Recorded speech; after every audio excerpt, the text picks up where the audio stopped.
Hey YouTubers, how's it going? Mike Martin's here, Mike Martin's channel. Man, do I have a doozy of a review for you guys. Great article here. And it says Toronto real estate is seeing a massive flood of inventory, of over inventory or inventory. It's kind of hard reading through a screen sometimes, but that's okay. I could bear it. It is a really good article. Hold on a sec here. Someone's messaging me. Toronto real estate has been cooling down, but it's hard to tell how much without some context. Numbers from the Canadian Real Estate Association, CREA, give us that, showing how it compares to the rest of Canada. Toronto is seeing the largest decline in sales to new listings in the country as sales struggle to keep up with the city's huge inventory growth.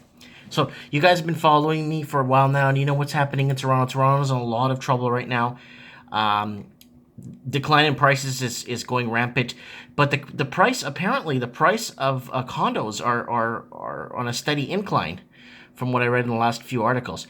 So here's new listings by Canadian city, obviously Toronto, Montreal, Vancouver, Calgary, and it's a seller's market right now, but no one's buying. And it is late summer. It's the last week of summer. Usually you got people picking up, sales start picking up around midsummer to late summer, but hasn't been picking up lately in Toronto for the last 3 weeks. Toronto saw over 16% more listings this year. Toronto's new listings are showing massive increases. In fact, listings are growing at second highest rate of any city in Canada. Toronto saw 115,457 new listings year to date as the end of July 2017, a 16.3% increase from the same time last year. So, yeah, you see what's happening here. From the same time last year, the only place with a higher growth is Hamilton-Burlington. The Toronto suburb saw 13,108 new listings, 17.5% increase from the same time last year. New listings is pretty useless without looking at sales. So let's look at the sales to new listings ratio. Here comes the graph. Holy smokes. So, year to date, and then it goes into negatives here. Wow.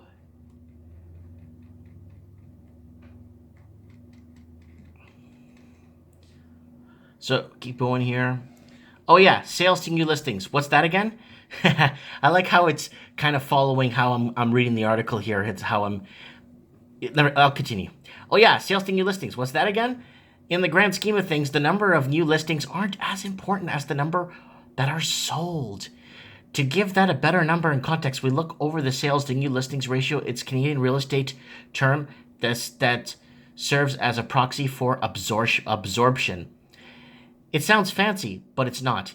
It's the ratio of sales compared to the number of listings. It helps give an idea of how much inventory will carry over the next month. The lower it is, the more inventory gets carried over.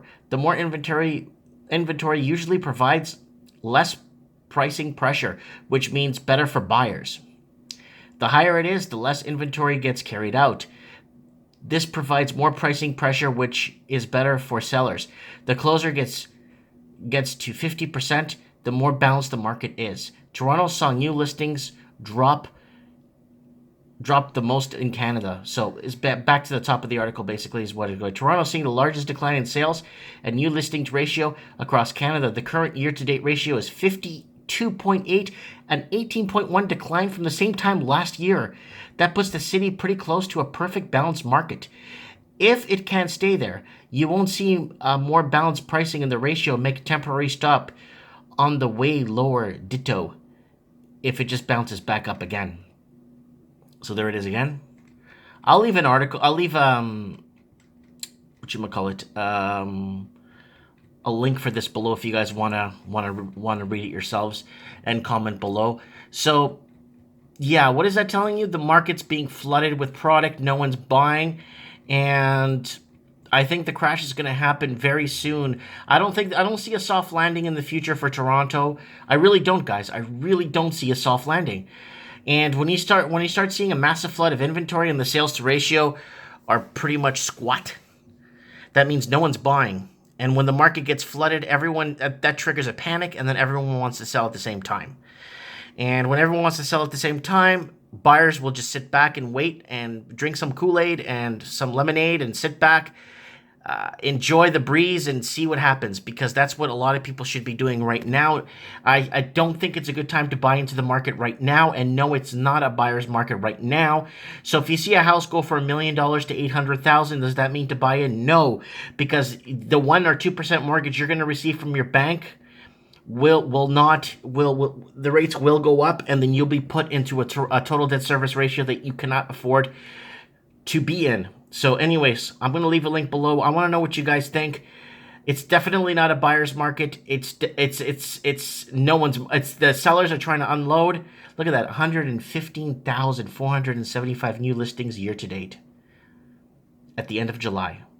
Wow. So I can't wait till mid September so we can get some fresh numbers from Toronto to find out what really is going on. Don't forget to the subscribe button. Follow me. Let's find out what's going on with this massive flood of inventory. Thanks for watching, guys.